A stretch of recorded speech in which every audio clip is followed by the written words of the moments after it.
I was walking through the airport the other day, and I was just walking, and someone yelled from behind me, Thunder up.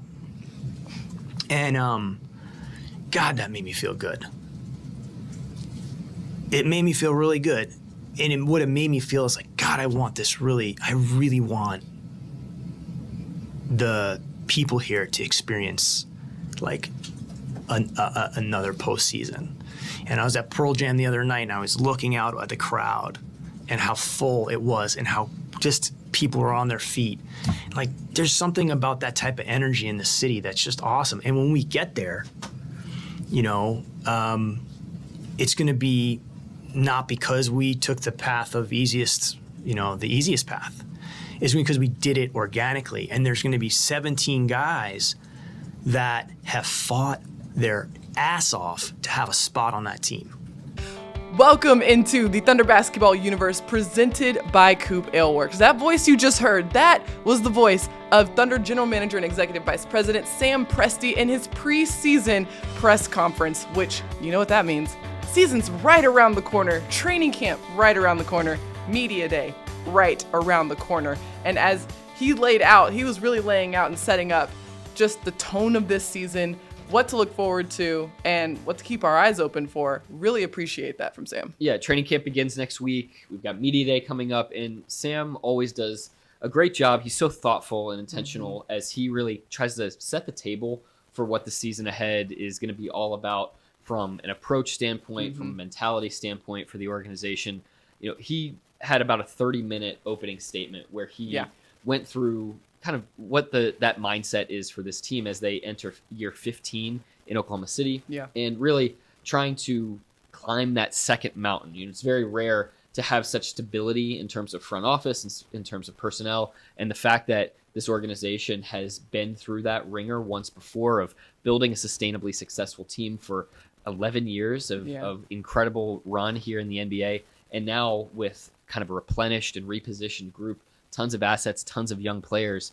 What's ahead of this team in the years to come, starting kind of with this year, is this opportunity to climb that mountain once again. Yeah, he covered a lot of ground in the press conference as a whole, but certainly in that opening statement. And he opened it up with that 15-year, which is, it's kind of crazy to think about because the amount of ground that the Thunder as an organization has covered, how much has been packed into those 15 years. 10 out of the 14 years in the postseason. Yeah. Gallo's been here 10 out of the 14 years. I mean, so much has happened throughout the organization over that time. And during those 14 years, the team climbed a mountain originally, right? And now it's on this climb of that second mountain. And so that was one of the big themes coming out of that opening statement. Yeah, and that type of journey can't have shortcuts that will eventually lead to setbacks. And if you want to sustain prolonged success, that you can't have shortcuts. Right. So the team is really focused on not skipping any steps. And in particular with this group that has so much youth, there are going to be some things that are very predictable that could trip this team up over the course of a long, arduous season.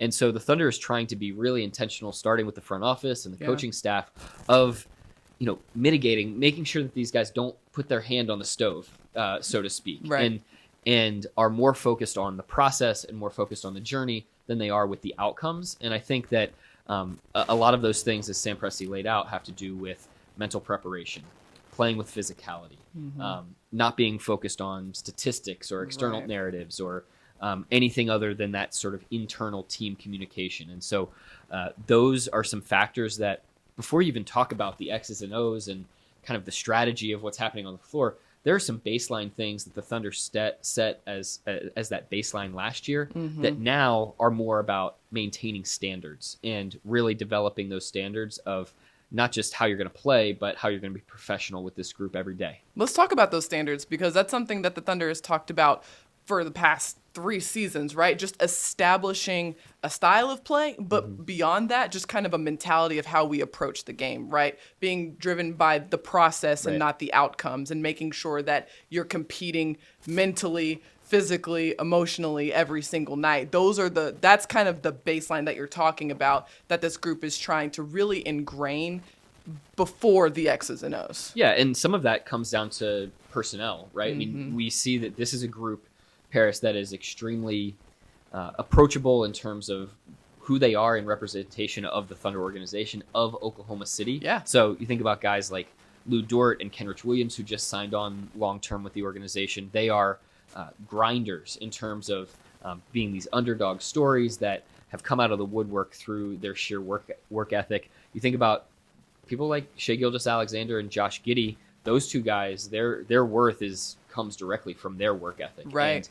And, of course, they're supremely talented and gifted in these, specific ways that make them electric players on the floor. But where they derive their value as players is being long-term people, as Sam Presti said, not short-term chasers. I loved what he talked about when he said that the group that this Thunder group right now coming into this season is probably the most representative group of Oklahoma City, just in terms of the hard work mentality, the resilience, all of that is really, really present in this group this season. Yeah, you think about a guy like Mike Muscala. I mean, he goes to Bucknell, he plays overseas in Spain, and then he has bounced around the NBA, finds a home in Oklahoma City, and has made sacrifices, done things to be able to stay here for an extended period of time. He even name-checked a guy like Alexei Pokashevsky, who has certainly demonstrated the types of ups and downs that we are going to see from young Thunder players as this continued journey goes along, this mountain climbing. But every single year that he's been here, he has gotten better. He has had breakthrough catalyst moments in his own right that are not just benefiting him and his personal career, but the team as a whole. So you could go up and down the roster. You think about the last two draft classes, basically. These are guys that are underdogs. They're potential diamonds in the rough that you think Trey Mann and Jeremiah Robinson Earl and Aaron Wiggins, even a guy like Darius Baisley, who hadn't played a year in college, and you see the growth and what they've done within the program from day one until this point. And you have to be very encouraged about what's to come in the future for this team too. And you know why things are so encouraging. And I love that Sam kind of level set this a little bit. This team is going to be projected to be the second youngest team in the NBA, second to only last year's Thunder roster, which makes perfect sense, but also leans into your point that there's a lot to be encouraged about, and why, growth, development, being process-oriented, making sure that you set this really sturdy, strong foundation now so that you build towards something that's sustainable in the future, why that's so critical for this group in particular. Right, because when the Thunder gets back to the postseason, it's not, as Sam said, it's not going to be one magical season that leads to this playoff run. It is going to be about this succession of seasons that have preceded that. And basically that what was built last year and the year before, with some of the guys that have actually been on this roster over that course of time, is leading to the positive things that we're going to see this year and next year and the year after that. And so as part of what you heard in the opening soundbite that we played from Sam Presti, it's these Thunder fans that have been with the organization since day one that are maybe have joined on along the way, but bleed that Thunder blue. They're going to enjoy this journey and this ride so much. And I know we get jazzed up and excited because it's the start of a new year and anything can happen, and that's something Sam laid out too, is just, we have no idea how this season is going to unfold. No, we can predict all we want to, we can speculate and try to look into the future in this crystal ball all we want to, but there are only a few things that for sure, right? The season's going to happen, right? It's going to take place. And there's going to be setbacks, there's going to be ups, there's going to be downs, but it's all about making sure that you have the right mentality and the right approach throughout all of that. And I love what you're talking about with the fans who bleed Thunder blue and trying to climb this mountain, right? Like, one of my favorite quotes from this whole press conference was 2 words, and it was friction polishes, right? Like, when you go through tough things, it hurts, but it only gives you more experience. It only gives you better idea of how to attack that in the future. And all of these guys, they're going to face a lot of friction this season. They're young, right? And with that comes its own set of adversity, but they're approaching it the right way. And they're trying to go about it the right way, not skipping any steps, not cutting any corners. And so there's a lot to look forward to. And when you do get to that mountain, having gone through all that adversity, having gotten all those chips off your shoulders, having gone through all that friction, you're looking back and you're like, man, this means so much more than skipping steps and trying to just jump to the top of the mountain immediately. Yeah, friction polishes is sort of a quippier way of saying labor omnia vincit, which is what Sam Presti called back to earlier this summer, which is the state motto of Oklahoma. It's the same idea of hard work conquers all is the state motto, and that friction polishes. That's maybe a little bit more updated terminology in terms of like what it takes to become some of the best. Yes. And what this Thunder organization is about is aspirational. Mm-hmm. The Thunder is not hoping to be good enough and not just, waiting their turn for that to potentially happen. No, they're having some of these intentional experiences that are going to cause that friction. And by going head first, knowingly, willingly into some of these challenges, you're going to be armed with the confidence coming out of that. Exactly. Yeah. With experience, Yes. with that adversity comes an added level of confidence. There's going to be discomfort. That's just something you have to count on. But there's also just a little tad of comfort in the discomfort, knowing that when you face that same trial again, you face that same adversity again, you know what to do and you know how to handle it. And if I can make one more point, like that comes from not just testing out where your comfort zone is. It comes from expanding your comfort zone, as Sam talked about, which is what we saw to a high degree last season. Was Mark Dagnall and the Thunder coaching staff was really willing to put players in different positions to just see what happens. A lot of this is not preordained. It's not preset. It comes through discovery. Yes, invention versus discovery. Yes. That was a great distinction that Sam Presti made during that press conference. And a lot of, like you're saying, the Thunder's, understanding of the team that they have now comes through the discovery of just, let's see how this play out. Let's not preordain this. Let's not prescribe what's going to happen here. Let's put this in this player in this environment, this group of players in this configuration, and let's see how it plays out and really discover what we have based off of that. And not be afraid of the outcomes, because you can't always control the outcomes, but you can control the process. Exactly. So a lot of great stuff that came out of Sam's media availability, even a little bit of news, right? That, Shai, the news about Shai came out recently that he suffered a grade 2 MCL sprain in his left knee. He's going to be out for a couple of weeks. Will be reevaluated. Right. Going to miss the start of training camp, of course, but got a chance to talk to Sam about that a little bit as well. So there's a lot of information, and you actually wrote an article on that on Sam's media avail that is on OKCThunder.com. So if you still have got you want to know more of what Sam said, or you want Nick's insider brain knowledge on that press conference, it's really great stuff. Go check it out on OKCThunder.com.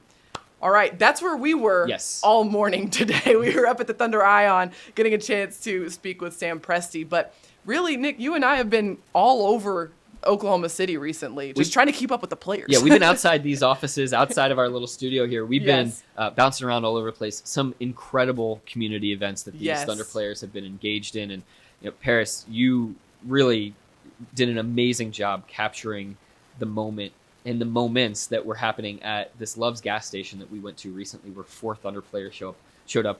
Can you just tell me a little bit about what happened that afternoon and who the way that these guys were really able to make the days of some people that maybe needed it? Oh my gosh, this was great. So just to level set for a little bit, we're recording this on Thursday, September 22nd. This event took place last Wednesday. A lot it was last week, and a lot has happened since we've then. We've got a lot to recap. Yeah, we do. But this was so special, right? Because it was 4 guys who, it was Josh, it was Trey Mann, it was JRE, and it was Jalen Williams. Yeah. 4 guys who haven't Jay Will. Jay Will 4 guys who haven't really been able to do any face-to-face mingling with the Oklahoma City community at all. And the event itself was just surprise and delight, right? Like it wasn't a, necessarily a book bus or anything kind of facilitated in that realm. It was just, we're going to show up and we're going to make some people smile today. Yeah. That's exactly what happened. These guys showed up to a Love's gas station in Oklahoma City, and the faces that some of these people made, and the guys were handing out $25 gift cards, and it was just making people's day, paying for their gas. Some people went inside to get some snacks, and heard some really awesome stories from folks who stopped by the gas station. That was fun too. Yeah, I loved the fact that Trey Mann really connected on a human level with the guy that was filling up air in his tires, and he had just gone to a doctor's appointment, and he's just kind of a single old man, and driving around town, loves You got a great quote from this. You got a great quote from this guy. You got to share. I don't know if I can repeat this, but he called himself just a single white-haired old guy, and he just was so proud of the way that Trey comported himself and handled himself. The fact that Trey would take the time to go hand out gift cards at a gas station, and just they had a really nice moment. And then, Paris, we also heard from a woman who, just imagine you're driving up to the gas station. Who knows what kind of day that you had, and you're getting out and you're going to go fill up your tank, and somebody comes by and says, "Hey, here's a gift card. Yeah. Put your credit card away." So this interaction in particular. So I'm gonna go back, because the guy who was filling up the air in his tires was coming back from a doctor's appointment, and Trey came up and was chopping him up and giving him a gift card. He was so not concerned with the gift card. No. At all. He was just so blown away by Trey, and that he would take the time to do this. He wanted a picture. He wanted a picture, but that wasn't enough. I'm like, how is a picture not going to be enough to prove to your family that you met an NBA player? So he had Trey sign like the back of his doctor's note to prove that he actually met this guy. And I'm like, as if the picture wasn't enough. Okay. But anyway, so the next interaction, I wrote about this in the story. A woman came up to the gas station, and Josh was the one that met her. The interaction kind of started on a little bit of a comical note, because Josh was like, "Hey, I have a $25 petrol card for you." Petrol card. And I'm sure she was like, "Wait, what?" A what now? Yeah. And so it kind of clicked that it was, $25 gift card. And so she was jaw dropped, just so thankful, so grateful. And it wasn't until after we started interviewing her that we realized why she was so grateful for this. And it's because she'd had probably the toughest week of her life. Her mom had just passed away earlier that week, and she was out of a job at that point, and her and her family her kids were just trying to figure it out. Right. And this was just a really bright spot, frankly, in her week, and she was just so grateful and appreciative, because in what was a really dark week, this made her smile. These are the types of moments that the Thunder hasn't been able to have organically for the last 2.5 years. Mm-hmm. The team has been able to connect with fans in very traditional ways, in terms of being able to show their personalities through game action and through their camaraderie with their teammates, and sending messages about how much they love the Thunder on social media and that type of thing, but not like this, not when somebody might really need it. And so that's why now, after the NBA at large restrictions about COVID have gone to the wayside, these types of interactions are possible. And I think everyone's eyes have been opened up to how much value there was to that in the years prior to COVID. And there's such an eagerness to be able to go back full bore with that now. And there's something so special about being able to hug a fan, high five, fist bump, shake hands. Those little tangible human interactions, that stuff goes such a long way versus, being separated by a screen, right? Like FaceTime or Zoom. Like, it makes such a huge difference. And also, for everybody, it's just like the overwhelming size of these guys. Like, you don't get that through a screen, right? Like, you see a 6'8" fella come talk to you, immediately, this has got to be an NBA player. Yeah, and that's what we saw, kind of to transition to this week. On Wednesday at the State Fair, 5 players showed up to the State Fair, and they just kind of weaved all the way around. And the big moment that stood out to me there, Paris, was the first stop that the players made was at the Equine Empowerment exhibit, which was a horse show that is geared towards people with special needs. So these are folks with special needs who use horseback riding as basically a way to better harmonize their minds, their bodies, and it really helps with self-confidence. And a woman who had just finished in 3rd place in her competition was taking some photos downstairs. She comes up the stairs to say hi to her mother and grandmother, who were standing right next to the Thunder players who were looking out on the next rider that was about to go. And she just stopped in her tracks, awestruck.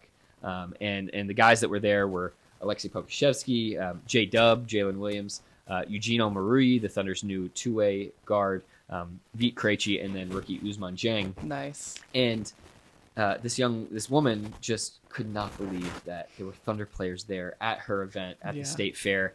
So she went over, got a hug, got him to sign the little number on the back of her shirt, and then took a big picture with them. And it was just, she could not have possibly imagined that she was going to get to meet Thunder players. I mean, she has her mom look up on the channel guide every single night when the Thunder's playing to make sure that they don't miss a game. She still distinctly remembers the one Thunder game she was able to get to go to, and she got her face painted. And oh my gosh. so just to have that moment was absolutely incredible. And as you probably saw, you probably saw the photos and the videos of the guys. Then they moseyed all along and did your classic fair things as well.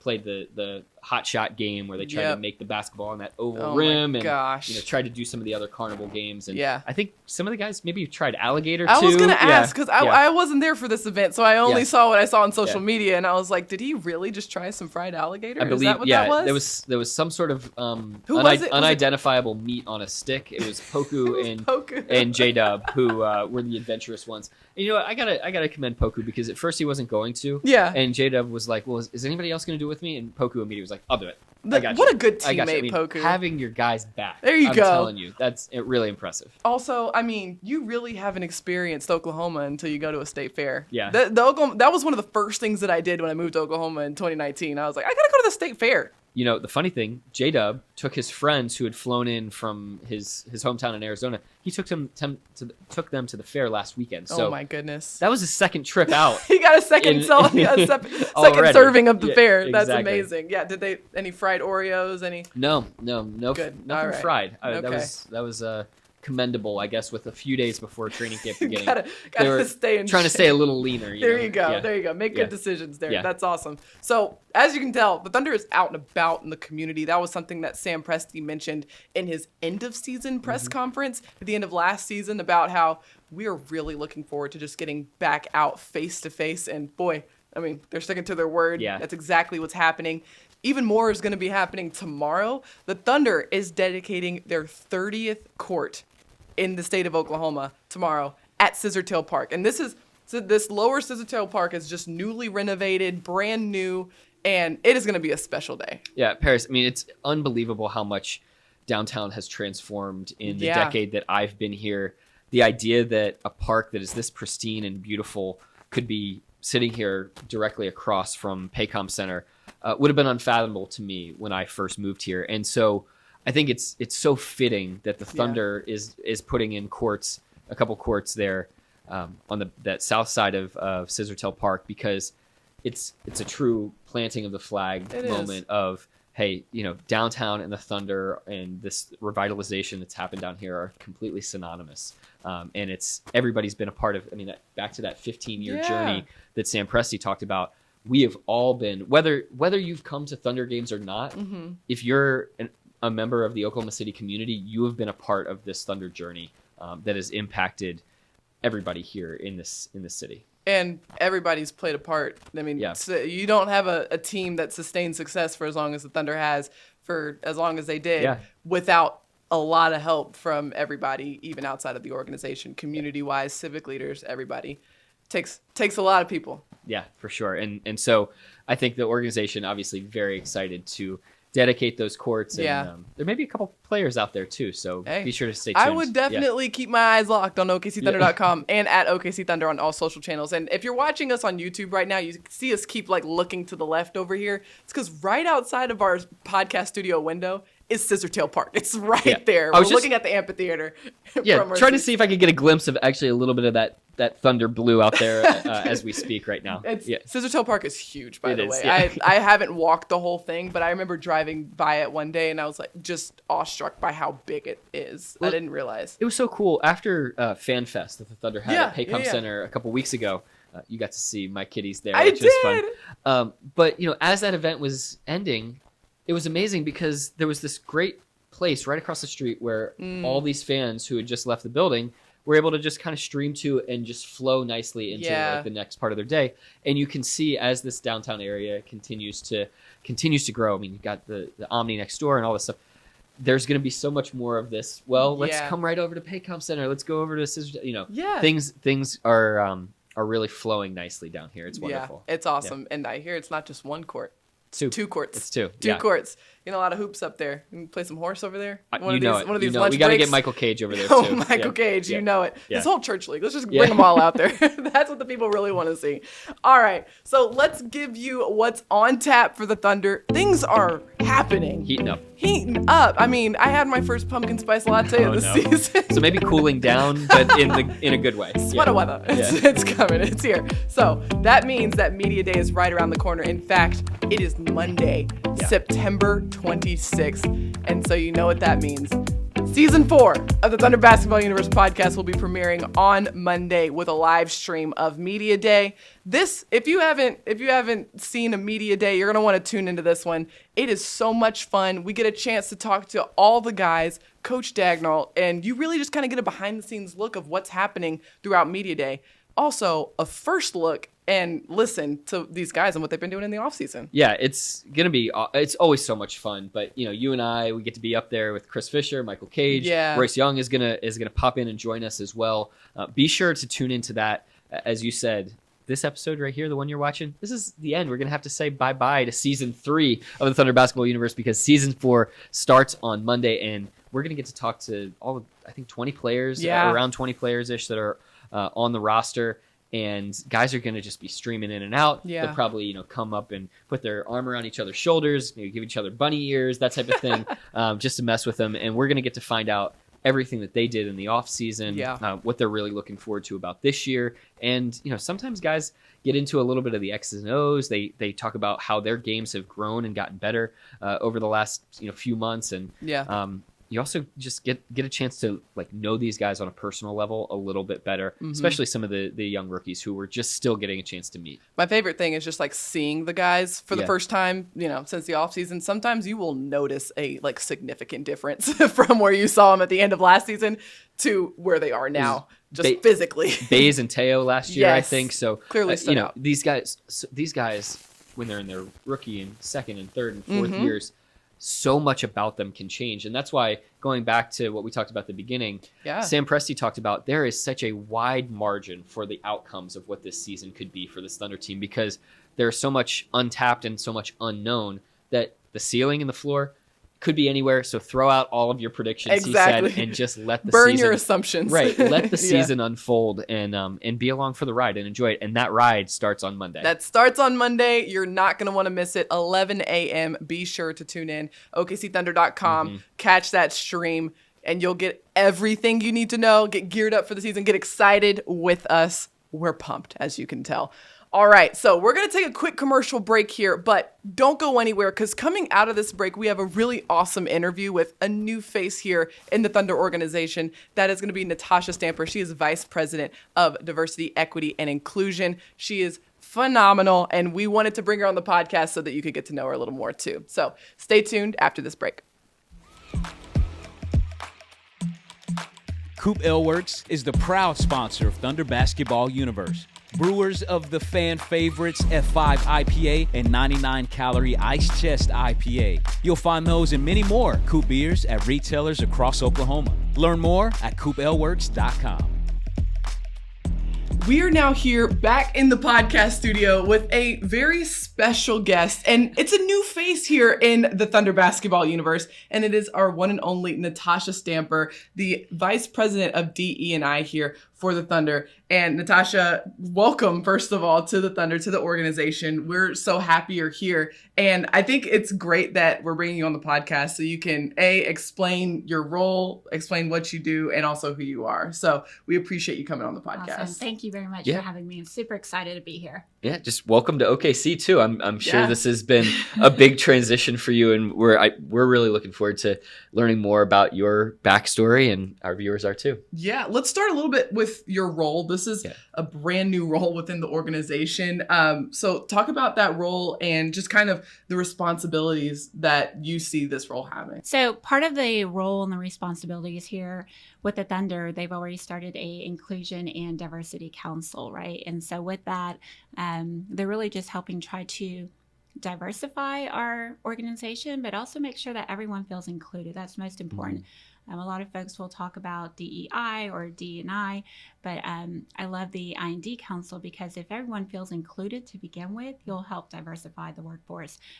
If people aren't included or don't feel included, it doesn't matter who's here, people will leave. And that's most important, especially now with the pandemic. And there's so many companies that have disengaged employees, and it's really important that they have a voice at the table, regardless of the role within the organization. And so it's a lot of different responsibilities right now. So everything from just helping oversee training, right? Being able to kind of increase our training that we're doing for hiring managers and just leadership and just the overall staff, everything from what it means, DEI, like 101, what that means, unconscious bias, how to really kind of take that out of the hiring process. And then also just in general, we want to just make sure that what we're doing here, that our employees are feeling engaged, feeling heard, and feeling seen. And so other responsibilities will include, which we haven't started yet, it will take some time, but a supplier diversity program, getting that into place, which is really giving opportunities to minority-owned, female-owned, veteran-owned, LGBTQ+-owned businesses here in the area. Outside of that, really just kind of helping leadership, having a voice at the table on behalf of our employees, just making sure that we're looking at things from a diverse lens in all that we do. And then also, I would just say really helping collaborate with our HR team, right? Diversifying our talent pool, not just from a race perspective, but also where we're recruiting, right? Not always going to the same schools, but really looking outside of even Oklahoma, right? We've brought in a lot of people from other areas that have different sports backgrounds, whether it's, someone we just brought in from the 49ers or someone from the Bulls, but being able to lean into their expertise in sports and taking their best practices and bringing it here to the Thunder. I'm glad that you used the word best practices, because I think the big thing that I'm curious about is, your background and how does somebody become an expert in this space, somebody that can be such an asset to our organization. What led you to this point? Yeah. Sure. Well, it's funny that you asked me that, because I remember talking to the head of DEI for Uber when I was really trying to transition, to DEI 100%.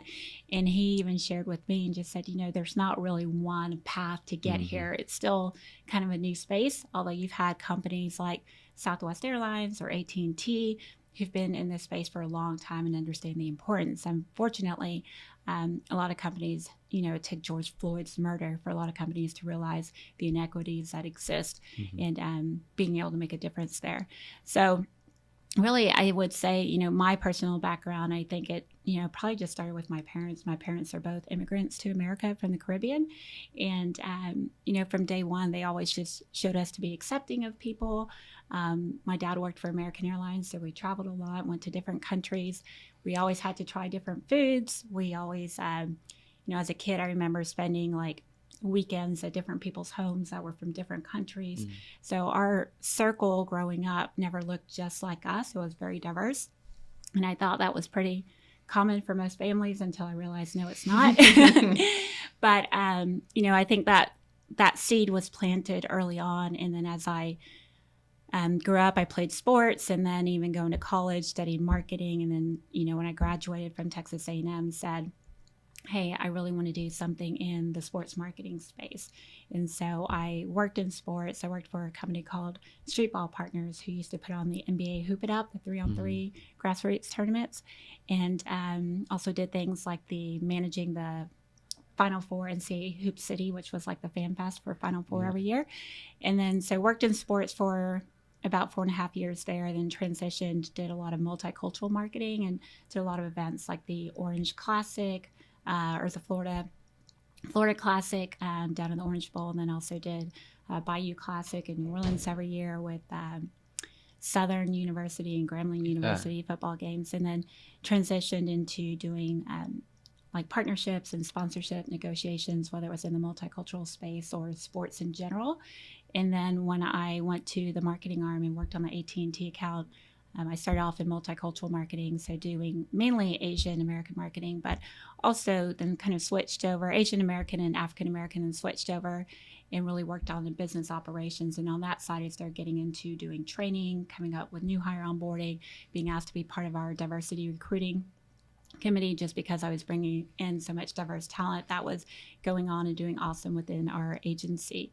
And then really just put a focus on our supplier diversity efforts, which we didn't really have any. It was more of, hey, where are we? It was like 4%. And then really putting forth some effort and best practices and just digging in and rolling our sleeves up and figuring out who are we partnering with, who's doing well, and who should we kind of really focus our efforts, and took that from 4% to over 22% in less than 4 years. And so that really opened up AT&T's eyes and gave us national recognition. But it also was great just to know to be able to help some of these businesses that wouldn't necessarily get their foot in the door, and especially for them to be able to have a brand or a client name like AT&T that did a lot for their business as well.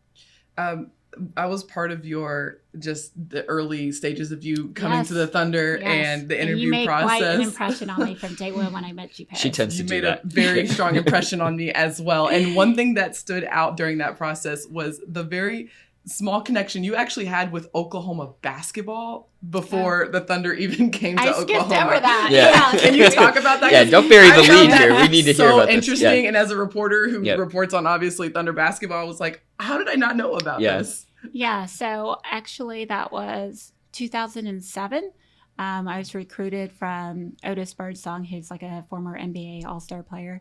He called me up and said, hey, I'm going to start another team. He had started a championship team in Arkansas, then had another opportunity to start another minor league team. Is with the CBA, Continental Basketball Association. So the Oklahoma Cavalry used to be in Oklahoma City years and years, like decades ago, and was a really good team. And so the owner, being from Oklahoma City, decided to bring the team back, the Oklahoma Cavalry.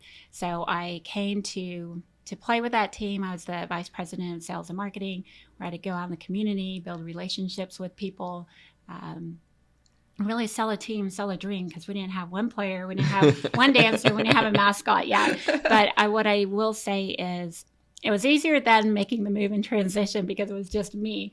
I now have a family, but the people of Oklahoma were just very warm, very welcoming. People would invite me over to their home and like cook dinner, and there wasn't a lot of traffic in Lawton, Oklahoma. Yeah.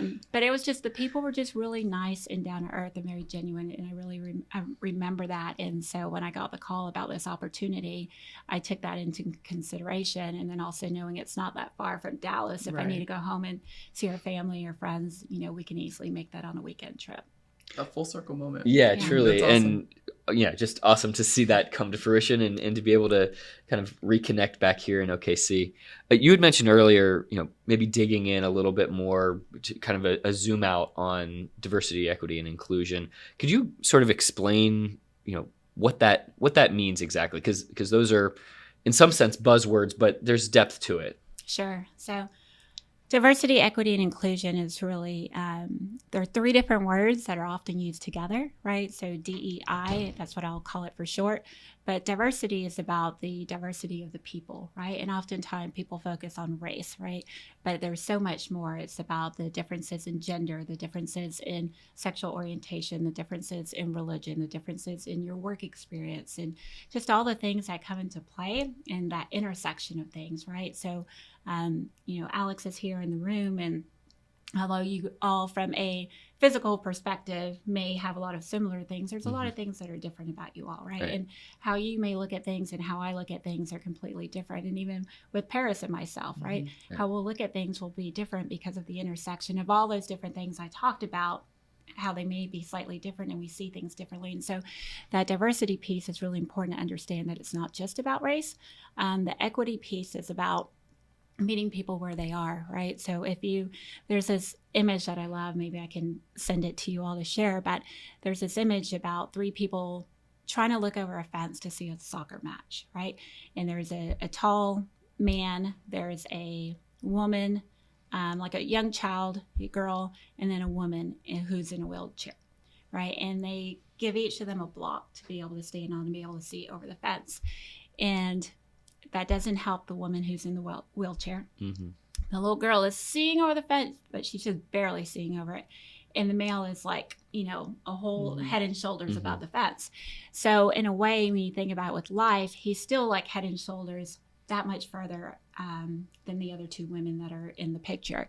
And so equity is not about giving people the same thing. It's not about equality per se, but it's about being able to give people the resources that they need to be successful in reaching their goals and their objectives, right? And everyone's different. And so whether that's flexibility in your work, whether that's, maybe, how you operate and how you do your work and how you communicate, you may need that a little bit different than how Paris does, just based on different learning abilities and things like that. But how we need to be, sensitive to that and realize that not everybody learns and processes things at work the same way. So that's the equity piece. But what they did do in the picture on the other side is they actually don't give the man the block. They give the little girl 2 blocks so she can see, and they give the woman in the wheelchair a ramp. And now all 3 of them are able to see the game. And so to me, as a visual learner, that's just the best way to be able to picture and see what equity really means. So, sorry, go ahead. Continue. The inclusion piece. And I will say that, oftentimes, depending on your organization, people may say DEI or D&I, but I always say the inclusion piece is the most important, even though it's often said last. You have to get the inclusion piece right? And that's just making sure that everybody feels valued. At the end of the day, you don't want to come into an organization and you're being talked over, or, when you offer suggestions, no one even listens or pays attention, or that you even have the opportunity to speak to some of our other vice presidents. I was in orientation yesterday, and Brian told everybody in the room, hey, it doesn't matter what your title is or how long you've been here, whether you've been here for, you're going into your 15th season or you're on your 5th day, but everybody has the opportunity to impact this team this next season the same way.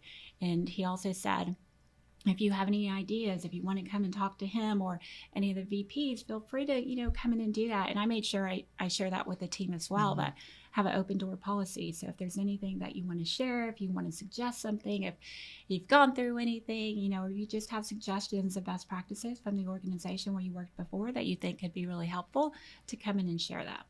Well, I was just going to say, as you laid all that out, I was thinking about, obviously, the intentionality behind diversity, equity, inclusion is good for the individual employees, but it's also good for the entire organization to get that 360 degree view of what is going on here if you've got that diversity, and then making sure that everybody can do their best work as well. So really fascinating how those two things can actually go in tandem there. Yes, and I will say just another piece to kind of put a bow on that, from DEI perspective. This is not Natasha talking. This is, if you look up any of the major top consulting firms who do all the research, that if you have a diverse organization or inclusive organization, right, your profitability goes up anywhere from a quarter to a third of your profits versus an organization who's not diverse.